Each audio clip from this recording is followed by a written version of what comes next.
नमस्कार, welcome back to my channel legal vocab by Saumya. Legal vocab by Saumya में आपका हार्दिक स्वागत करती हूँ। मैं सौम्या गुप्ता आज आपके सामने कॉन्स्टिट्यूशनल लॉ ऑफ इंडिया की एक और पार्ट लेके आई हूँ सीरीज़ का, जो कि आर्टिकल 15 के बारे में बताएगा आपको पूरा। तो चलिए बिना देरी के स्टार्ट करते हैं। प्लीज़ वीडियो को लाइक, शेयर, सब्सक्राइब चैनल को ज़रूर कर दीजिए। तो आज हम पढ़ेंगे article 15 of the Indian constitution. Article 15 क्या कहता है इसे जान लेते हैं। आर्टिकल 14 हमारा कंप्लीट हो चुका है, इसमें रीजनेबल क्लासिफिकेशन और ये सब मैं बता चुकी हूँ। जिन्होंने वीडियोस नहीं देखी हैं तो प्लीज़ जाके प्लेलिस्ट चेक कर सकते हैं मेरे चैनल पे जाके।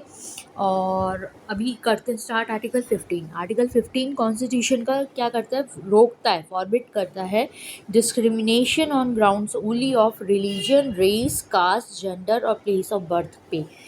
It applies Article 14's general principle of equality in specific situation में apply करता है by forbidding classifications made on protected grounds। protected grounds पे अगर कोई क्लासिफिकेशन हुआ है, कोई रिलीजियन, रेस, कास्ट, जेंडर या प्लेस ऑफ बर्थ पे डिस्क्रिमिनेशन हो रहा है किसी के साथ, तो उसे रोकता है आर्टिकल 15।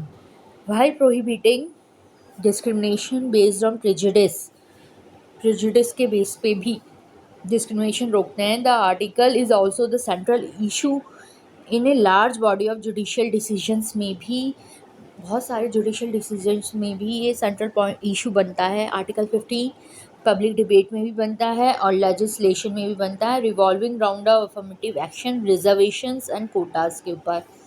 अभी तक as of 103rd amendment of the constitution of India article 15 को कर चुका है अमेंड, राइट।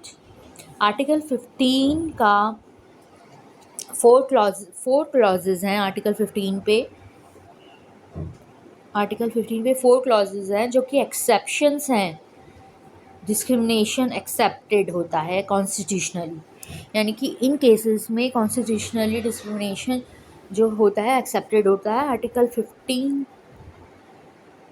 क्या कहता है कि this article allows the state को अलाउ करता है to make special provisions for women and children, right. और आर्टिकल 15(4) क्या कह रहा है, this article allows the state to formulate provisions for advancing यानी सोशली एजुकेशनली बैकवर्ड क्लास जो होंगे सिटीजन्स, और फॉर द शेड्यूल्ड कास्ट और शेड्यूल्ड ट्राइब्स के लिए भी ये डिस्क्रिमिनेट कर सकते हैं। एक तरीके से एक्सेप्शन है, where the discrimination is accepted, constitutionally accepted है।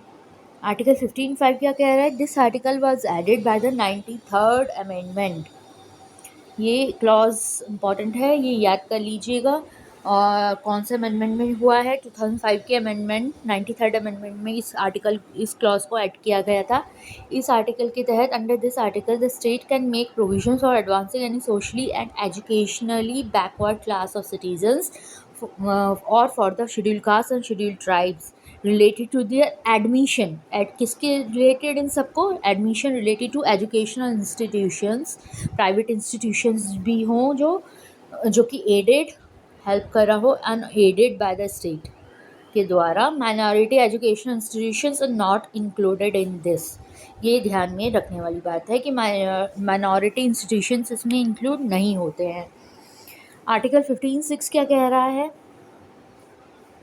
आर्टिकल 15(6) ये कह रहा है कि ये 103rd कॉन्स्टिट्यूशनल अमेंडमेंट के तहत जो कि 2019 में हुआ था उस पर ऐड किया गया था। ये आर्टिकल अलाउ करता है किसी भी स्टेट को to make provision for the betterment of the economically weaker sections of society के लिए और for the reservation of up to कितने percent, 10% seats in addition to educational, किसके साथ साथ education institutions including private educational institutions which are either aided और unaided by the state.